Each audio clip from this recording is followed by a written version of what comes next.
Dear students, very good morning to you all. Hope beta you all quite fit and fine and doing hard work. बेटा मैं आशा ही नहीं बल्कि पूर्ण विश्वास के साथ मैं ये कह सकता हूँ कि आप सभी बच्चे खूब मेहनत कर रहे होंगे। ठीक है बेटा, लेट अस मूव, चलते हैं। हमारा जो लेसन है this one, classification of elements and periodicity in properties. अगर बेटा मैं जो पिछला वीडियो था थोड़ा उसको रिकैप कर दूं तो कल वाला वीडियो मैंने जो आपको दिया था उसमें मैंने आपको एटॉमिक रेडियस वाला जो कंसेप्ट था, ठीक है, उसका कंसेप्ट दिया था और मैंने आपको बोला था कि एटॉमिक रेडियस क्या होती है।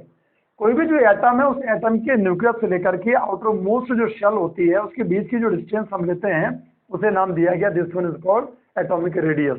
ठीक है बेटा, मैंने आपको कंसेप्ट दिया कि जो एटॉमिक रेडियस है उसको कैलकुलेट करना, इसको डिटरमिन करना इतना इजी नहीं है। रीजन आपको बताया था कि एक तो जो एटम होता है वो स्मॉल साइज का होता है, तो सेकंड वन इसके अंदर वेरिएबल वैलेंस शेल होती हैं। तीसरा कंसेप्ट बोला था कि जो इलेक्ट्रॉन है उसके अंदर वेव नेचर होता है। लेकिन अगर बॉन्डेड स्टेट की अगर हम बात करते हैं तो बॉन्डेड स्टेट में हम एटॉमिक रेडियस को फाइंड आउट कर सकते हैं। दैट्स व्हाई हमने जितने भी जो एटॉमिक रेडियस है उस एटॉमिक रेडियस को हमने क्या किया, कैटेगराइज किया कि हमने बोला कि भाई ये कोवेलेंट रेडियस, ठीक है, या इसको हमने वैन डेर वाल्स रेडियस, या इसको हमने मेटालिक रेडियस, या इसको हमने आयनिक रेडियस में कैटेगराइज किया था। जो कोवेलेंट रेडियस थी उसमें मैंने आपको बोला था कि भाई हमारे पास जो टू बॉन्डेड एटम्स हैं इनमें जो इनकी इंटरन्यूक्लियर डिस्टेंस बनती है उस इंटरन्यूक्लियर डिस्टेंस का जो हाफ होता है उसे हम कोवेलेंट रेडियस से बोलते हैं, या उसको हम क्या करते हैं, कैलकुलेट करते हैं। इस कोवेलेंट रेडियस को आगे हमने प्रोसीड किया था और आगे जाकर के मैंने एक बहुत इंपॉर्टेंट कंसेप्ट या एक इक्वेशन आपको दी थी, that was Stevenson and Shoemaker equation, जिसमें मैंने आपको बोला था कि भाई अगर आपको डिस्टेंस निकालनी है या बॉन्ड लेंथ निकालना है तो DAB बराबर हमने लिखा था RA प्लस लिखा था RB माइनस 0.09 और काई A माइनस क्या लिख दिया था काई B, ये हमने ऐसे करके लिखा था। बेटा ध्यान रखना यहाँ इलेक्ट्रोनेगेटिविटी का डिफरेंस है, याद रखेंगे जो आप पहले लिखते हैं उसकी इलेक्ट्रोनेगेटिविटी क्या है हम ज्यादा ले रहे हैं। समझ रहे हैं बेटा, इतना कंसेप्ट मैंने कल वाला जो वीडियो था उसमें आपको प्रोसीड करके दिया था। So let us move. आज के लिए बेटा जो कंसेप्ट मेरे पास है वो और भी इंपॉर्टेंट कंसेप्ट है और उसी को पढ़ते हुए हम आगे चलते हैं। Let us move. आज हम चलेंगे एटॉमिक रेडियस के अंदर जो सेकंड नंबर की जो एटॉमिक रेडियस है which one is van der Waals radius, तो इसके ऊपर हम वर्क करते हैं। सो मैं लिखूंगा बेटा नाउ द सेकंड वन, पहले हेडिंग लिखेंगे this one atomic radius. Atomic radius बेटा लिखिए हमने, और एटॉमिक रेडियस के अंदर सेकंड नंबर जो बनेगा this one is van der Waals radius. अच्छा, वैन डेर वाल्स रेडियस के बारे में एक दो चीजें जो है सबसे पहले ये जानकारी होनी चाहिए कि वैन डेर वाल्स रेडियस के बारे में क्या बोला जा रहा है। सबसे पहला कंसेप्ट क्या आता है, यहां लिखूंगा बेटा मैं it is defined only in solid state, the first one. Now the second one, it is not applicable for metals. Now the third one, for inert gases it is defined, it is defined। ठीक है बेटा, ध्यान देंगे आप कि जो van der Waals radius है सबसे पहला कंसेप्ट क्या बोल रहा हूं कि इसको हम सॉलिड स्टेट में क्या करते हैं, डिफाइन करते हैं, तो फर्स्ट वन। सेकंड वन, ये जो मेटल्स होते हैं उनके लिए ये एप्लीकेबल नहीं है। The third one which one is inert gas के लिए हम वैन डेर वाल्स रेडियस को क्या करते हैं, डिफाइन करते हैं। ठीक है बेटा, समझ रहे हैं आप। कंसेप्ट ये आता है कि वैन डेर वाल्स रेडियस को हम कहां या वैन डेर वाल्स रेडियस को हम कैसे करके डिफाइन करते हैं, वैन डेर वाल्स रेडियस है क्या, कंसेप्ट क्या है बेटा। एक्चुअली क्या है कि जैसे मान लो हमारे पास एक मॉलिक्यूल मैंने यहाँ पे लिया लाइक दिस वन H2 और एक दूसरा मॉलिक्यूल लिया मैंने H2। अगर H और H के बीच में मान लो मैं क्या लिखता हूं, ये हाइड्रोजन है और ये हाइड्रोजन है, तो इन दोनों ने मिलकर के जो बॉन्ड बनाया उसका नाम है कोवैलेंट बॉन्ड। ठीक है बेटा, म्यूचुअल शेयरिंग ऑफ इलेक्ट्रॉन हो रहा है। यहाँ हमारे पास अगेन H और H के बीच में बॉन्ड बना, again we can say that this one is covalent bond, ये भी कोवैलेंट बॉन्ड बनाया इसमें, ये भी कोवैलेंट बॉन्ड बनाया। लेकिन ये H2 का एक मॉलिक्यूल H2 के दूसरे मॉलिक्यूल के साथ में भी जुड़ता है। कई बार आपने सुना होगा, या हम बोलते हैं कि जो नोबल गैसेस होती हैं, जो नोबल गैसेस होती हैं वो कंडेंस होती हैं या वो लिक्विफाई हो सकती हैं, या जितनी भी गैस, अमोनिया की अगर मैं बात करता हूँ कि अमोनिया लिक्विफाई हो रही है, या जैसे मान लो कोई लिक्विड नाइट्रोजन की मैं बात करता हूँ, मान लो आपने क्या बोला N और N के बीच में ट्रिपल बॉन्ड है, N और N के बीच में ट्रिपल बॉन्ड है, लेकिन ये कैसे करके आपस में जुड़ रहे हैं, इनके बीच में भी कोई फोर्स जरूर लगता होगा, एक मॉलिक्यूल और दूसरे मॉलिक्यूल के बीच में, या मान लो ये आर्गन हो गया और ये आर्गन हो गया, इन दोनों के बीच में भी कोई फोर्स जरूर एक्ट करता होगा। यहाँ जो फोर्स एक्ट कर रहे हैं, जो मॉलिक्यूल के बीच में जो फोर्स एक्ट करता है, ठीक है बेटा, जो एडजेसेंट मॉलिक्यूल्स है, लेकिन ये अपने आप में इस समय कैसे स्टेट में बेटा, नॉन बॉन्डेड स्टेट बोला जाता है इसे। यहाँ कोई बॉन्ड नहीं बना, non bonded state, non bonded state यहाँ मैं बोल रहा हूँ, इतना आपको ध्यान रखना है। तो ये जो नॉन बॉन्डेड जो स्टेट यहाँ पे बनी है, नॉन बॉन्डेड स्टेट जो बनी है, इनके बीच में जो फोर्स लग रहा है उसे नाम दिया जाता है weak van der Waals force, उसे बोला जाता है। और अगर इस मॉलिक्यूल में मैं यहाँ से ये हाइड्रोजन हो गया, इसके सेंटर से लेकर के, न्यूक्लियस के सेंटर से लेकर के, और ये जो हाइड्रोजन इसके न्यूक्लियस के सेंटर की अगर डिस्टेंस को अगर ले लूं और उसका मैं अगर आधा कर लूं, तो वही अपने आप में क्या होती है बेटा, this one is called van der Waals radius. क्या बोला जाता है? Van der Waals radius. यहां मैं डिफाइन करूंगा, लिखूंगा यहाँ पे, देखो आप, पहले एक बार एक डायग्राम बना लेता हूं, फिर उसके बाद डिफाइन करेंगे।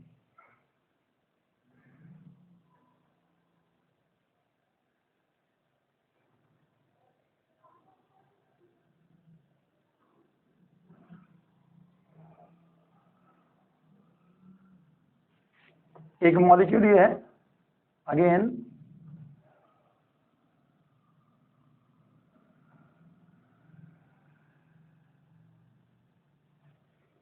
एक मॉलिक्यूल ये बन गया,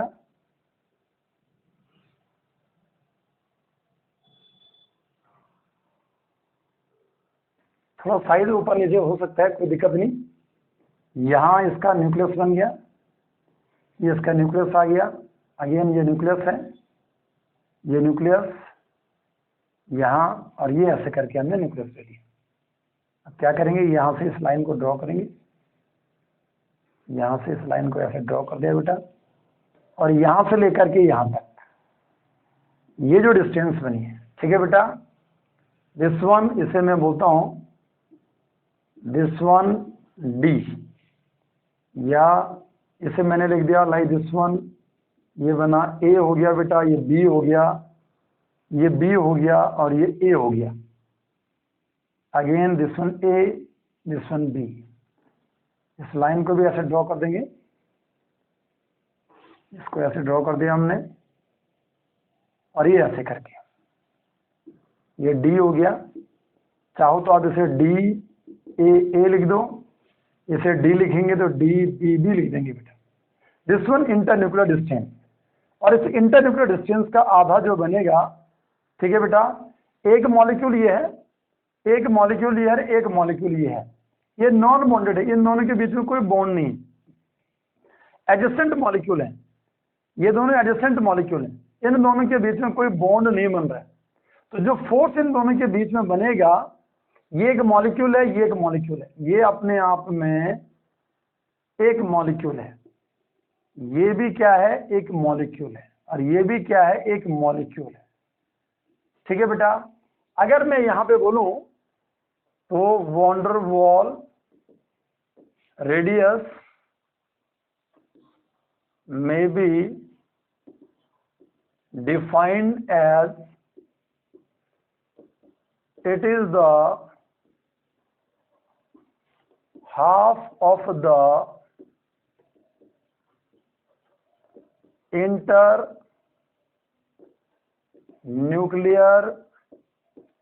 distance between two adjacent or nearest molecules in non-bonded state। ध्यान से सुनेंगे बेटा, हाँ क्या बोला गया है कि भाई it may be defined as, ठीक है बेटा, it is the half of the internuclear distance between two adjacent molecules in non bonded state.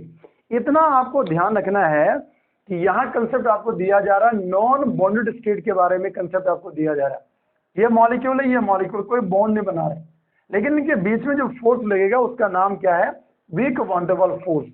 और जब weak van der Waals force के कारण ये जो मॉलिक्यूल्स एक दूसरे के नजदीक आते हैं तो उन्हें एडजेसेंट बोला जाता है, उनको नियरेस्ट बोला जाता है। और इसके न्यूक्लियस से लेकर के इसके न्यूक्लियस के बीच की जो डिस्टेंस बनी उसका नाम क्या बोल दिया, this one is called inter nuclear distance, this one is inter nuclear distance. और इस इंटर न्यूक्लियर डिस्टेंस का अगर आप आधा कर दें, मतलब अगर मान लो मैं यहाँ पे बोलता हूँ कि वॉन डर वाल्स रेडियाई या वॉन डर वाल्स रेडियस आप फाइंड आउट करो, किसके लिए निकालो बेटा, बी के लिए अगर आपको निकालना है तो क्या लिखेंगे, डी बी बी बाई कितना बन जाएगा, 2 बनेगा। अगर आप ए के लिए निकालना चाहते हैं तो वॉन डर वाल्स रेडियाई या रेडियस जो बनेगा ए के केस में क्या बनेगा, D A internuclear distance, और इसका क्या बनेगा, आधा बनेगा। This one is van der Waals radii या रेडियस। ठीक है बेटा, आया बेटा आपको समझ में, ठीक है, कि मतलब यहाँ से लेकर के यहाँ तक के डिस्टेंस जो बनी उसका जो आधा होगा उसका नाम क्या होगा, वॉन डर वाल्स रेडियस। अगर मैं आपको कंसेप्ट दूं कि जैसे मान लो हमारे पास नोबल गैसेस हैं बेटा, सभी बच्चों को पता है नोबल गैसेस, या जिनका दूसरा नाम क्या दिया था, इनर्ट गैसेस, अगर आपको ध्यान है, ठीक है बेटा। तो नोबल गैसेस और इनर्ट गैसेस के अंदर क्या हो रहा है कि जैसे मान लो मैं यहाँ पे लिखता हूँ एलिमेंट में आगे हमारे पास लाइक दिस वन, यहाँ बेटा मैंने लिख दिया एलिमेंट। और एलिमेंट्स कौन कौन आ रहे हैं, हीलियम हो गया, नियोन हो गया, आर्गन हो गया, क्रिप्टन हो गया, जिनोन हो गया, radon. Radon radio active element है, उसको नहीं ले रहा हूं मैं। अगर यहाँ पे इनकी वॉन डर वाल्स रेडियाई की अगर मैं बात करूं बेटा, ठीक है, रेडियस कौन सी वॉन डर वाल्स है, तो यहाँ जो बनेगी इन पिकोमीटर, पिकोमीटर मिलेंगे, यहाँ बनती है 120, यहाँ बन जाती है 160 हो गया, यहाँ बनती है 190 हो गया, यहाँ बनता है 200 हो गया, यहाँ बनता है 220।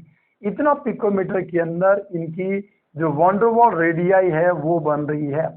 याद रखेंगे एक कंसेप्ट को आपने भूलना नहीं है कि जो हमारे पास रेडियस होती है या वॉन डर वाल्स जो रेडियस होती है, it is always greater than that of the radius of the covalent radius या कोवेलेंट रेडियस।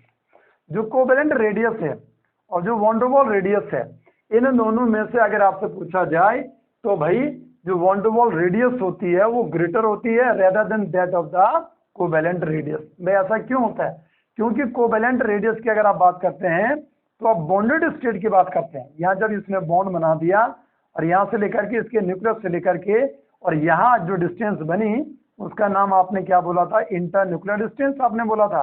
और इस इंटर न्यूक्लियर डिस्टेंस का आधा जो बनेगा यहाँ से लेकर के यहाँ तक की जो डिस्टेंस बनेगी उसको ही आपने क्या नाम दिया था, कोवेलेंट रेडियस आपने बोला था।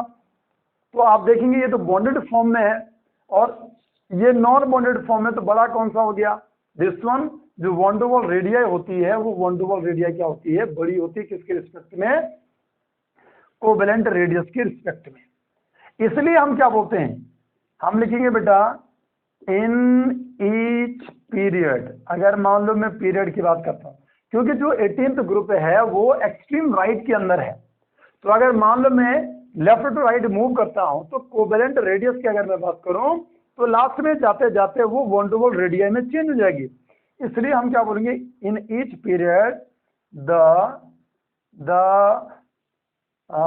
रेडियाई या radius of noble gases are always greater than the other periodic elements। क्यों भाई, ड्यू टू noble gases बोलो consist वॉन्डरवॉल रेडियाई, क्योंकि उनके पास क्या होती है, वॉन्डरवॉल रेडियाई होती है। इतना आपको ध्यान रखना है, ठीक है बेटा।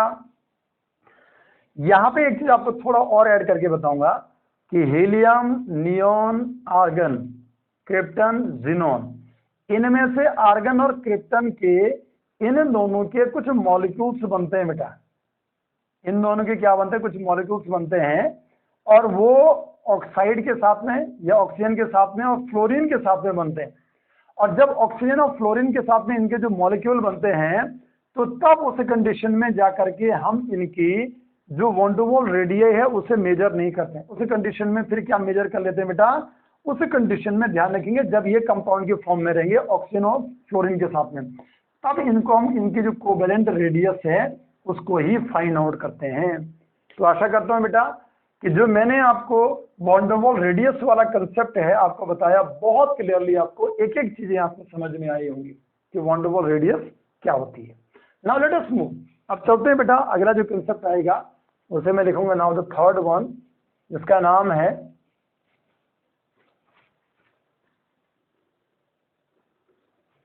Metallic radius.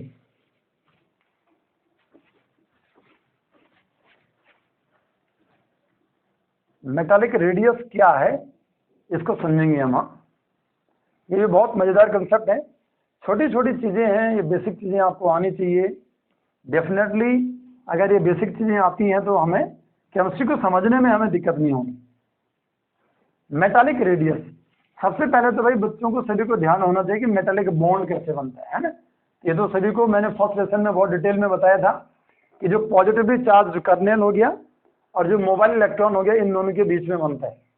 तो अगर मान लो थर्ड नंबर की अगर हम बात करते हैं, दिस वन मेटालिक रेडियस। तो मेटालिक रेडियस की अगर हम बात करें तो सबसे पहले हमें क्या करना है, जो मेटल है उसका लैटिस तैयार करना है। और मेटल का जो लैटिस होता है उसे बोला जाता है क्लोजली पैक्ड लैटिस। तो अगर मैं यहां ड्रॉ करूं बेटा, तो ऐसे करके मैंने ड्रॉ कर दिया। ये एक्चुअली ये 3 डायमेंशनल होता है, ये 3 डायमेंशनल होता है। यहां तो ड्रॉ नहीं किया जा सकता, यहां मैं केवल ऐसे ड्रॉ करूंगा, ठीक है बेटा। This is metallic lattice. इस पर छोटे बड़े हो सकते हैं, डोंट गो देयर, ठीक है बेटा। लेकिन हम ऐसे करके इनको ड्रॉ करते हैं। ये अपने आप में क्लोजली पैक्ड मेटालिक लैटिस है बेटा, ठीक है बेटा। और इसमें क्या चीज है कि हमारे पास एक एटम ये है, एक एटम ये सारे एटम्स हैं बेटा, ठीक है। कोई भी जो मेटल है उस मेटल के अंदर मेटालिक लैटिस में जो मेटल है उसके जो एटम्स हैं वो आपस में जुड़े हुए हैं। लेकिन ध्यान देंगे ये एडजेसेंट होते हैं, ये नियरेस्ट होते हैं, इनमें कहीं भी ओवरलैपिंग नहीं होती है। तो अगर इसका सेंटर देखें बेटा और इसका सेंटर अगर देखें, तो यहां से लेकर के यहां तक की जो डिस्टेंस बनेगी बेटा, ठीक है बेटा, यहां से लेकर के यहां तक की जो डिस्टेंस बनेगी, यहां जो डिस्टेंस बन रही है, ठीक है बेटा, यहां से लेकर के यहां तक की जो डिस्टेंस है, इस डिस्टेंस का जो आधा बनेगा, ध्यान रखेंगे यहां से लेकर के अब यहां तक बनेगी, इस डिस्टेंस का जो आधा बनेगा, 2 क्लोजली पैक्ड या 2 atoms in the closely packed metallic lattice के अंदर, 2 atoms in the closely packed metallic lattice के अंदर जो यहाँ डिस्टेंस बन रही है, उस डिस्टेंस का जो आधा होता है उसे ही क्या नाम दिया जाता है, मेटालिक रेडियस के नाम से वो जाना जाता है। तो क्या लिखेंगे, लाइक दिस वन, मान लो ये ए है और ये भी क्या बन गया, ए बन गया। तो हम क्या लिखेंगे, इसको डिफाइन करेंगे, मेटालिक रेडियस में be defined as it is the half of the distance between 2 nearest or adjacent atoms in a closely packed metallic lattice is called metallic radius. This one is called metallic radius. It is the half of the distance. क्या बोला गया? It is the half of the distance between two nearest or adjacent atoms. ये nearest atoms हैं, इनकी मैं बात कर रहा हूं. या इन दोनों को भी आप, अगर आप इसको ऐसे लिखना चाहते हैं, यहां ऐसे ड्रॉ कर दो, तो यहां से लेकर के और यहां तक की जो डिस्टेंस बनेगी, ये डिस्टेंस अगर आप मेजर करना चाहते हैं तो यहाँ पे क्या बनेगा? ये d बनेगा. और इसका जो आधा बनेगा बेटा, यहाँ जो काउंट करेंगे आप, मतलब यहाँ से लेकर के यहाँ तक की जो डिस्टेंस बनेगी उसको ही क्या नाम देंगे? This one is called metallic radius. या यही अपने आप में क्या है? मेटालिक रेडियस है. Two atoms closely packed metallic lattice के अंदर वो जो टू एटम्स हैं, उन टू एटम्स के सेंटर, मतलब इसके सेंटर से इसके सेंटर की डिस्टेंस कितनी है, उसका जो आधा बनेगा उसको क्या नाम देंगे? This one is called metallic radius, हम इसको नाम देते हैं. ठीक है बेटा. तो अगर मान लो हम क्या करते हैं, यहाँ लिखेंगे मेटालिक रेडियस, और एक ही केस में अगर आप लिखना चाहते हैं तो क्या लिख देंगे बेटा? d/2 इसे लिख देंगे. ठीक है बेटा. ये डिस्टेंस यहाँ पे बनी. ठीक. अब इसके बाद अगर मान लो इतना होने के बाद अगर मैं ऑर्डर लिखूं, ऑर्डर ऑफ एटॉमिक रेडियाई, ठीक है बेटा. तो ऑर्डर की अगर मैं बात करूं तो अभी हमने क्या क्या पढ़ दिया? एक हमने पढ़ा द फर्स्ट वन, पहला पढ़ा हमने कोवेलेंट, दूसरा पढ़ा वन ड्र बॉन्ड, तीसरा पढ़ गया हमने मेटालिक. तो इनमें से आप बता सकते हैं मेरे को कि इनमें से सबसे बड़ी जो रेडियस होगी वो कौन सी होगी? वन ड्र बॉन्ड होगी, या कोवेलेंट होगी, या मेटालिक होगी? देखो कोवेलेंट के अंदर तो बॉन्डिंग हो रही है ना, बॉन्डिंग हो रही है, बॉन्डेड एटम्स सारे. अब जो वन ड्र बॉन्ड हो रही है उसमें कोई बॉन्डिंग नहीं हो रही है, मॉलिक्यूल्स हैं दूर दूर हैं. ठीक है. और जो मेटालिक अगर मैं बोलूँ तो मेटालिक में एडजेसेंट एटम्स सारे हैं. तो मुझे ये बताओ कि सबसे बड़ी जो रेडियाई होगी वो कौन सी होगी? बोलो आप. वो होगी बेटा, जिसमें रेडियाई की अगर मैं बात करूं तो वन टू वन रेडियाई सबसे ज्यादा बनेगी. फिर कौन सी बनेगी? रेडियाई बनेगी. जिसमें मेटालिक रेडियाई सबसे ज्यादा इसकी बात बनेगी, और इसके बाद बनेगी रेडियाई कोवेलेंट जो रेडियस बनती है उसकी मैं बात कर रहा हूँ. तो ये चीजें आपको ध्यान रखनी है, सभी बच्चों को ये आपको समझ में आना चाहिए. इसे नोट करो बेटा.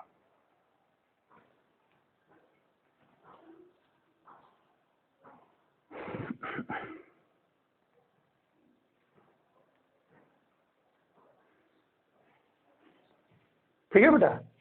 तो ये कंसेप्ट था बेटा हमारा आज का ये वाला. अगला जो टॉपिक बनेगा, अब लेट अस मूव. अब चलते हैं बेटा. आप यहां एक बहुत इंपॉर्टेंट कंसेप्ट आता है कि भाई पीरियोडिक ट्रेंड की अगर मैं बात करूं, पीरियोडिक ट्रेंड ही बच्चों को समझना होता है. पीरियोडिक ट्रेंड अगर हमारी समझ में आ गया तो हमें कोई दिक्कत नहीं आती. और पीरियोडिक ट्रेंड को समझने के लिए मैंने बहुत सारी चीजें आपको पहले बता रखी हैं. तो हम लिखेंगे यहाँ पे नाउ पीरियोडिक ट्रेंड्स. अच्छा, पीरियोडिक ट्रेंड्स की अगर मैं बात करूं तो इसमें मैं क्या आपको बताने जा रहा हूं. सबसे पहले हम लिखेंगे कि जो एटॉमिक रेडियस है उस एटॉमिक रेडियस के अंदर क्या क्या चेंजेस आएंगे. पहला पार्ट में लिखूंगा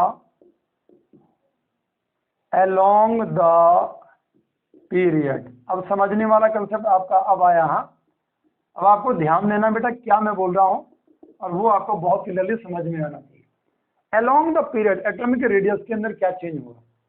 अच्छा, अगर आपको याद होगा मैंने आपको एक कंसेप्ट दिया था कि भाई अगर मान लो मैं किसी पीरियड में लेफ्ट टू राइट मूव करता हूं, लेफ्ट टू राइट में अगर मैं मूव करता हूं तो इफेक्टिव न्यूक्लियर चार्ज जो है वो इंक्रीज करता है.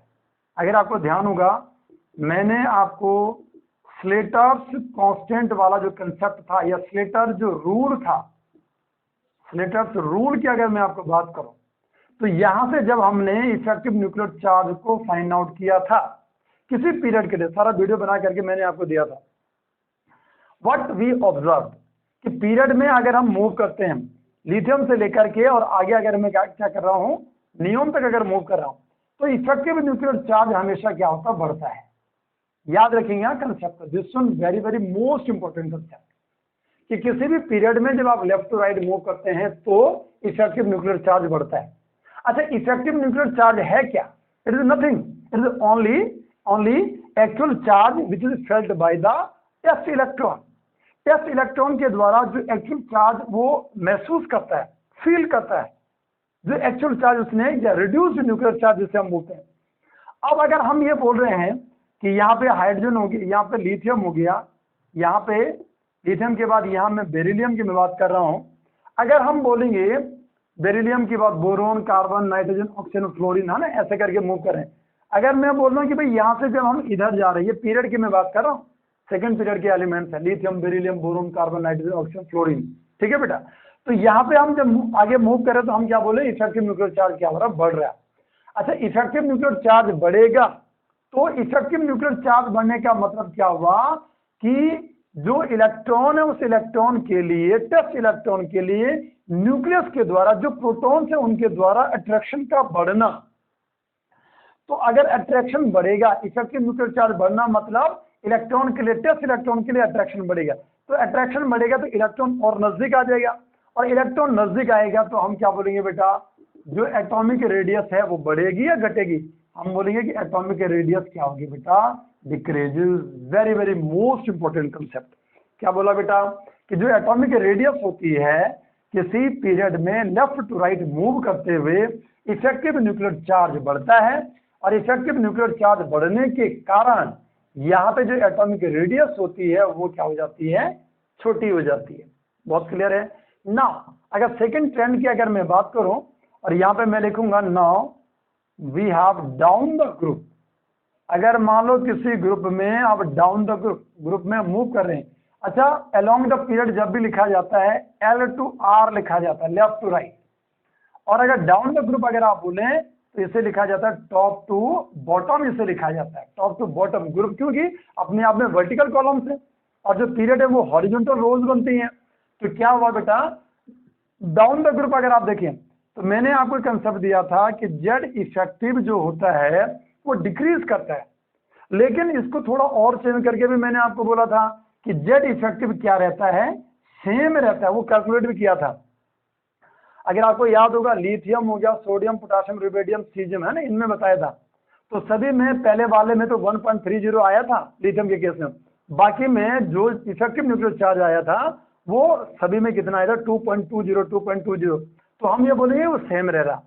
ये हर एक ग्रुप की मैं बात कर रहा हूँ कि भाई जेड इफेक्टिव क्या रह रहा है। अब हम डिक्रीज करता है वो नहीं लेंगे, हमने क्या लेना है कि सेम रहता है। लेकिन क्या चीज होती है यहाँ पे, जब हम ग्रुप में मूव करते हैं तो इसमें क्या होता है बेटा, नंबर ऑफ जो शेल्स होते हैं ना, नंबर ऑफ शेल्स क्या करती हैं, बढ़ जाती हैं। पहले जैसे मान लो आपने लिथियम लिखा तो लिथियम 3 को आपने लिखा 2 और 1, सोडियम अगर आप लिख रहे हैं 11 हो गया तो 2, 8 और 1। तो वैसे जैसे जैसे नीचे चलेंगे तो इसमें K और L आ गए, इसमें K, L और M आ गया। तो नंबर ऑफ शेल्स रेगुलरली क्या होते जा रहे हैं, बढ़ते जा रहे हैं। तो जैसे जैसे नंबर ऑफ शेल्स बढ़ेगा, इफेक्टिव न्यूक्लियर चार्ज तो सेम रह गया, नंबर ऑफ शेल्स बढ़ेंगे, इंक्रीजेस अगर हमने लिख दिया तो इसके कारण क्या होगा, जो साइज होगा या एटॉमिक रेडियस होगी बेटा वो इंक्रीज करेगी। मतलब एटॉमिक रेडियस जो बनेगी दिस वन, ये क्या करेगी, इंक्रीज करेगी, क्योंकि नंबर ऑफ शेल्स क्या हो गए हैं, बढ़ गए हैं। इसके अपोजिट में आ गया, या atomic radius left to right क्या होती है, कम होती है, top to bottom atomic radius क्या होगी, बढ़ गई है। तो आशा करता हूँ बेटा आपको डाउन द ग्रुप इसका जो एटॉमिक रेडियस का जो ट्रेंड है ये आपको बहुत क्लियरली आपको समझ में आए। ठीक है बेटा, नोट करो इसे आप। ठीक है बेटा, लेट अस मूव। अब चलते हैं। इसके बाद अगर मान लो मैं कुछ एग्जांपल की अगर मैं बात करूं तो एग्जांपल के अंदर जैसे मान लो बहुत सारे एग्जांपल हैं वो समझने आपने। हाँ, या मैंने एक चीज आपको जरूर बोल दी है कि सबसे लास्ट में जाकर के पीरियड में जो नोबल गैसेस, इनर्ट गैसेस होती हैं उनकी जो रेडियस होती है वो बड़ी होती है। तो जैसे मान लो मैं यहाँ ऐसा करता हूँ, कुछ एग्जांपल लेता हूँ ना, और ये जो एग्जांपल मैंने लिए, मान लो मैं पीरियड 1 की बात करता हूँ, यहाँ हाइड्रोजन आ गया, यहाँ हीलियम आ गया। ठीक है बेटा। तो पीरियड 1 की अगर मैं बात करूं तो हमने क्या पढ़ा था कि हाइड्रोजन से लेकर के हीलियम तक पीरियड में जब मूव करते हैं तो ZEF क्या होता है, बढ़ता है, ये तो पढ़ा हमने। और एटॉमिक रेडियस क्या होती है, कम होती है। तो मुझे बताओ भाई आप, अगर इस कंसेप्ट को लेके चलते हैं तो हाइड्रोजन और हीलियम में से बड़ा कौन होगा, छोटा कौन होगा? हाँ बेटा बोलो। कि जो हमारे पास लेफ्ट राइट, अगर इस कंसेप्ट को बेस मानते हैं तो इसका मतलब इफेक्टिव न्यूक्लियर चार्ज यहाँ हीलियम में बढ़ेगा, और हीलियम में बढ़ेगा तो एटॉमिक रेडियस उसकी क्या होगी, कम होगी। लेकिन अभी हमने कंसेप्ट क्या पढ़ा, एक और कंसेप्ट हमने पढ़ा था, एंड द कंसेप्ट ये हमने क्या पढ़ा कि इसके अंदर क्या होती है, वॉन्डरवॉल रेडियाई होती है। तो वॉन्डरवॉल रेडियाई और हाइड्रोजन के अंदर क्या है, this one atomic radii, this one covalent radii. तो अगर इन दोनों को कंपेयर करें तो वॉन्डरवॉल रेडियाई क्या होती है, बड़ी होती है। इसलिए वैसे होना क्या चाहिए था कि हाइड्रोजन को बड़ा होना चाहिए था और हीलियम को छोटा होना चाहिए था। हीलियम की जो एटॉमिक रेडियाई वो कम होनी चाहिए थी। लेकिन क्या हुआ कि हीलियम के अंदर तो वॉन्डरवॉल रेडियाई है, इसलिए हाइड्रोजन क्या हो जाता है, हीलियम के रिस्पेक्ट में छोटा हो जाता है। बहुत क्लियर है बेटा, आया समझ में? बहुत इंपॉर्टेंट कंसेप्ट है, यही चीजें तो आपको याद रखनी। ठीक है बेटा, कि हम लॉजिक तो ये था। अच्छा, इसको देख करके हम एक्सेप्शनल केस आपको लग रहा है, अगर किसी बच्चे को ये ध्यान नहीं है कि हीलियम के अंदर वॉन्डरवॉल रेडियाई होती है तो वो तो समझ ही नहीं पाएगा, वो गलत आंसर दे देगा इसका। नाउ P1 के बाद अगर मान लो मैं P2 की बात करता हूँ, इसमें आ गया लिथियम हो गया, बेरिलियम हो गया, बोरोन हो गया, कार्बन, नाइट्रोजन, ऑक्सीजन, फ्लोरीन। ठीक है बेटा, अगर हम लेफ्ट टू राइट जा रहे हैं, अब ये याद रखना आपको, यहाँ कोई चेंज नहीं होगा। लेफ्ट टू राइट जा रहे हैं तो इफेक्टिव न्यूक्लियर चार्ज बढ़ेगा, इधर जाते हुए बढ़ेगा, तो एटॉमिक रेडियाई क्या होगी, कम होगी। तो सबसे बड़ा कौन हो गया, लिथियम। ठीक है बेटा, और यहाँ आगे जाते जाते मतलब फ्लोरीन तक जाते जाते साइज क्या हो रहा है, छोटा हो रहा है। कंसेप्ट क्या पता है कि किसी भी पीरियड में जब आप लेफ्ट टू राइट मूव करते हैं तो एटॉमिक रेडियाई क्या होती है, कम होती है, और यही हमने भी किया। लेकिन फ्लोरीन के बाद आगे क्या आता है, नियोन आता है, और फिर नियोन में क्या आती है, वॉन्डरवॉल रेडियाई आती है। तो क्या मैं यहाँ पे नियोन को सबसे छोटा लिख दूं क्या, इज इट राइट और रॉन्ग? ये रॉन्ग हो गया, ये गलत हो गया। क्यों गलत हो गया कि नियोन के अंदर क्या होती है, वॉन्डरवॉल रेडियाई। दैट्स व्हाई जो नियोन है अपने पीरियड के अंदर, ये लिखवाया तो था मैंने, वो अपने पीरियड में सबसे, क्योंकि इनर्ट गैस है इसलिए उसका साइज सबसे बड़ा हो जाएगा। या अगर मान लो पीरियड 3 की मैं बात करूं, या हमारे पास लिथियम के पास सोडियम या मैग्नीशियम या एल्युमिनियम या सिलिकॉन या फॉस्फोरस या सल्फर या क्लोरीन, तो ऐसे ही होगा। लेफ्ट टू राइट जाते हुए साइज क्या होगा, डिक्रीज करेगा। इसका मतलब सबसे बड़ा कौन हो गया, सोडियम हो गया। और क्लोरीन के बाद आगे क्या आएगा बेटा, दिस वन आर्गन। फ्लोरीन के बाद नियोन, क्लोरीन के बाद आर्गन। इसलिए आर्गन क्या होगा, नोबल गैस होने के कारण, वॉन्डरवॉल रेडियाई के कारण इसका साइज सबसे बड़ा होगा। समझ में आ गया आपको? या अगर मान लो मैं पीरियड के बाद अगर मान लो मैं ग्रुप की बात करता हूँ, मान लो ग्रुप 1 की मैं बात करता हूँ, इसके अंदर आया बेटा हमारे पास lithium, sodium, potassium, rubidium and caesium. Francium की मैं बात नहीं करूंगा, ठीक है, रेडियोएक्टिव एलिमेंट है। तो लेफ्ट टॉप टू बॉटम अगर आप मूव करेंगे, ये ग्रुप की बात कर रहा हूँ, इनमें आपको ध्यान रखना है, यहाँ जो करवाया L to R का कंसेप्ट है बेटा। क्या है, लेफ्ट टू राइट मूव कर रहे हैं। और यहाँ जो आपको बता रहा हूँ टॉप टू बॉटम, तो लिथियम बड़ा है या सोडियम बड़ा है, सोडियम बड़ा है, या पोटाशियम बड़ा है या रुबिडियम बड़ा है, तो हम क्या बोलेंगे, रुबिडियम बड़ा है, रुबिडियम बड़ा है, सीजियम बड़ा है। दैट्स व्हाई लिथियम सबसे छोटी है। ऐसे करके आपने ड्रॉ कर दिया। या अगर मान लो ग्रुप नंबर 2 की मैं बात करूं, बेरिलियम हो गया, मैग्नीशियम हो गया, कैल्शियम हो गया, स्ट्रोंशियम हो गया, बेरियम हो गया, यहाँ भी वही केस आएगा। ऐसे करके आपने इसे ड्रॉ कर दिया। ग्रुप की हम बात कर रहे थे, इसलिए हम क्या लिखेंगे, टॉप टू बॉटम से लिखेंगे। ठीक है बेटा, ये नोट करो बेटा, करिए आप नोट।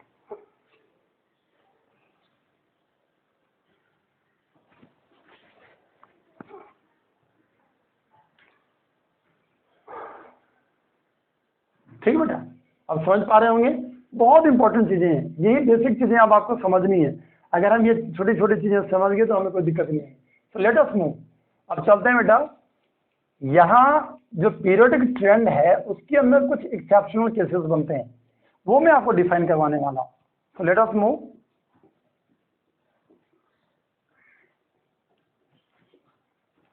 यहाँ आएगा बेटा हमारे पास वी हैव एक्सेप्शन।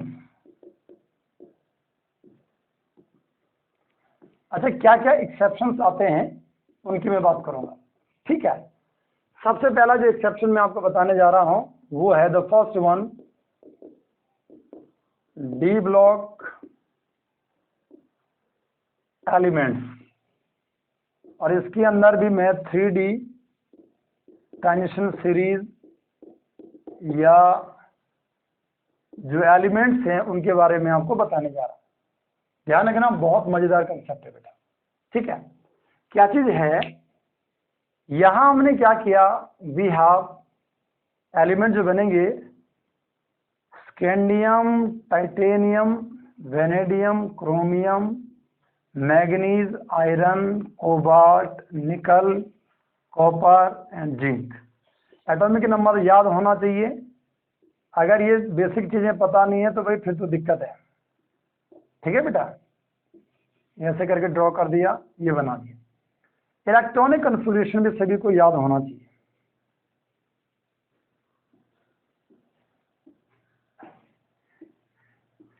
ठीक है बेटा, यह लिखा हमने सभी के अंदर 3D और 4S है बेटा, इतना याद रखेंगे तो D1 और S2, D2 S2, D3 S2, D5 S1, D5 S2, D6 S2, D7 S2, D8 S2, D10 S1, D10 S2।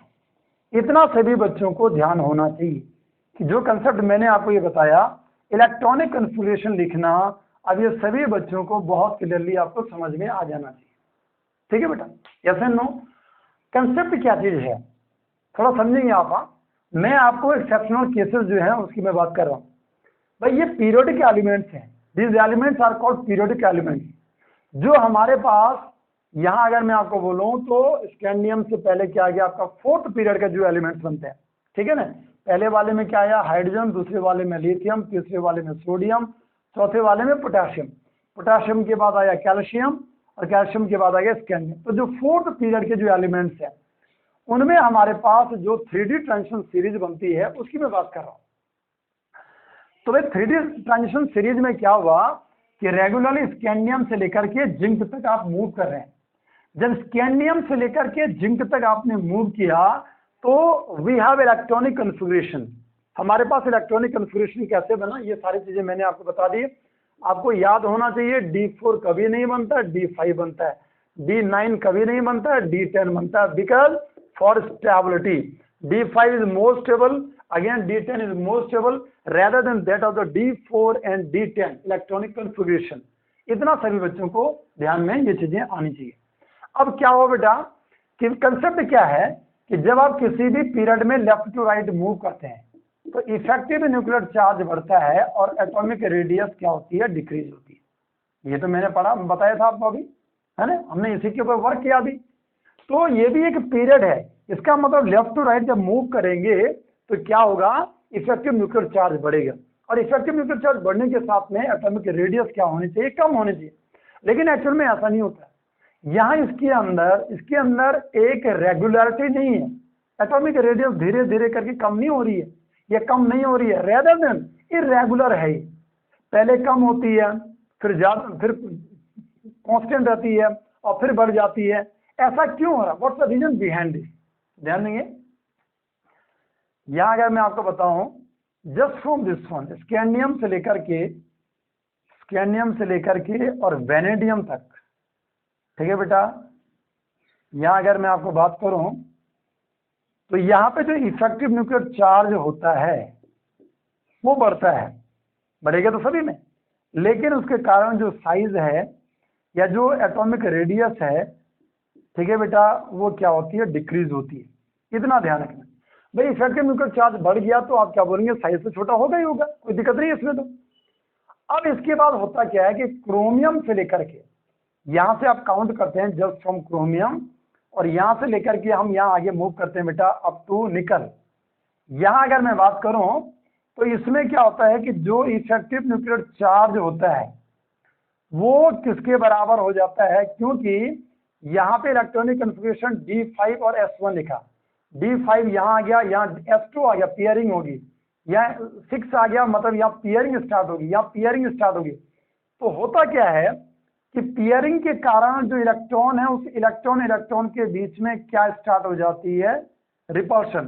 जैसे मान लो भाई देखो आप, है ना, डी ऑर्बिटल को मैं ड्रॉ करता हूँ। ये हमारे पास डी ऑर्बिटल बना 1 2 3 4 एंड 5। तो पहला इलेक्ट्रॉन, दूसरा इलेक्ट्रॉन, तीसरा इलेक्ट्रॉन, चौथा इलेक्ट्रॉन, पांचवा इलेक्ट्रॉन। लेकिन उसके बाद जैसे ही हम क्या बोलते हैं कि यहाँ पियरिंग होती है, तो पियरिंग होने के कारण इलेक्ट्रॉन के बीच में इलेक्ट्रॉन, क्योंकि दोनों के ऊपर नेगेटिव चार्ज है, तो इलेक्ट्रॉन के बीच में क्या हो जाती है, रिपल्शन होती है। तो उसके कारण क्या होता है, जो इफेक्टिव न्यूक्लियर चार्ज बढ़ रहा था वो किसके सिमिलर हो जाए, किसके बराबर हो जाता है, इलेक्ट्रॉन रिपल्शन के बराबर हो जाता है। ZEF equal two electron repulsion. और अगर मान लो ये दोनों बराबर हो जाएं, सो दैट एटॉमिक रेडियस और साइज remains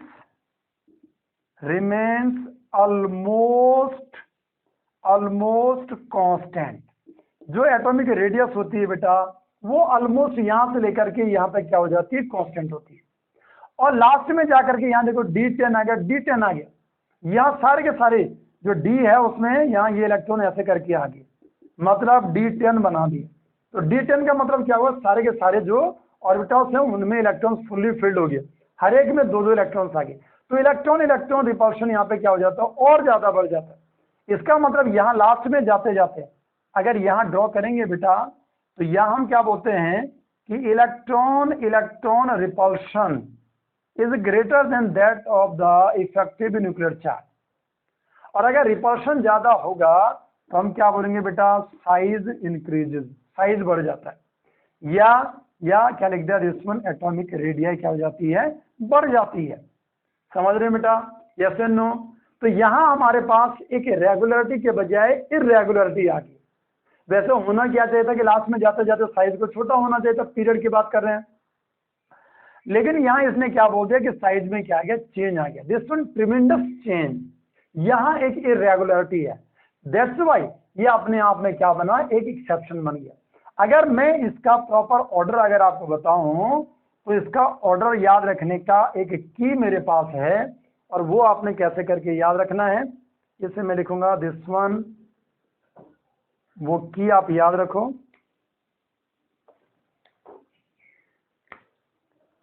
और वो लिखो बेटा स्कूटी जिंक वैसे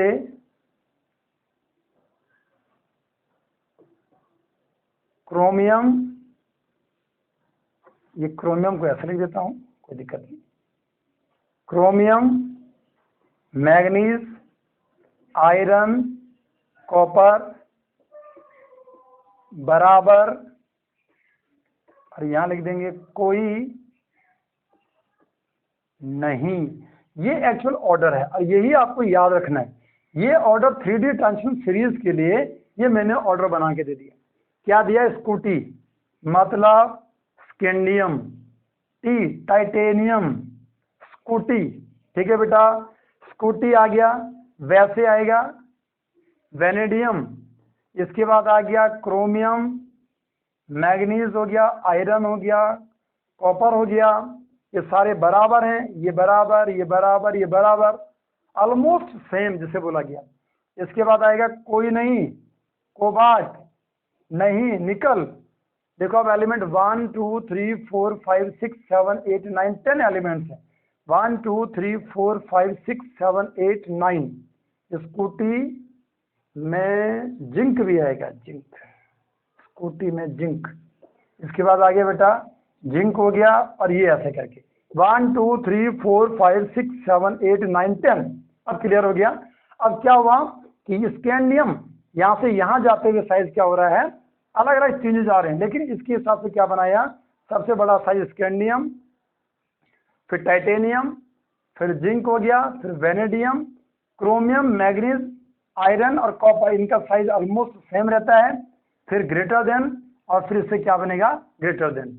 ये हमारे पास क्या बना बेटा, ये ऑर्डर बना, और यही ऑर्डर आपको याद रखना है।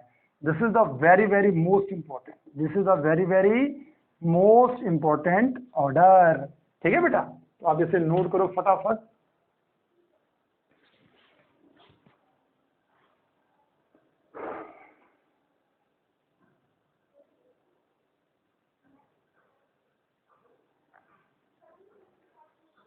ठीक है बेटा, तो ये था बेटा हमारा आज का जो वीडियो है। इस वीडियो लेक्चर में आपने बहुत सारी चीजें, बहुत अच्छी अच्छी चीजें आपने सीखी हैं। आशा करता हूं कि आप सभी बच्चों को जो चीजें आपको आज बताई गई हैं, देखो ये बहुत नया मजेदार कंसेप्ट स्टार्ट हो गया एटॉमिक रेडियस। और ये चीजें यही अब आप जो कंपटीशन एग्जाम होते हैं उनमें यही कंपटीशन के अंदर एक्सेप्शनल केसेस आपको बहुत ज्यादा पूछे जाते हैं। तो बेसिकली जो एक्सेप्शनल केसेस हैं उनको सभी बच्चे याद रखेंगे। स्कूटी, जिंक, वैसे, क्रोमियम, मैग्नीज, आयरन, कॉपर बराबर, मतलब ये बराबर हैं, ठीक है, कोई नहीं, कोबाल्ट, निकल, ये सारे बराबर हैं। वैसे वेनेडियम, जिंक, जेडन, और स्कूटी, स्कैंडियम और टाइटेनियम। ठीक है बेटा, आशा करता हूँ कि आज का वीडियो जो मैं आपको बताया है या जितनी सारी चीजें सिखाई हैं आपको बहुत मजेदार लगा होगा, बहुत क्लियरली आपको समझ में आएगा। थैंक्स बेटा एंड गॉड ब्लेस यू।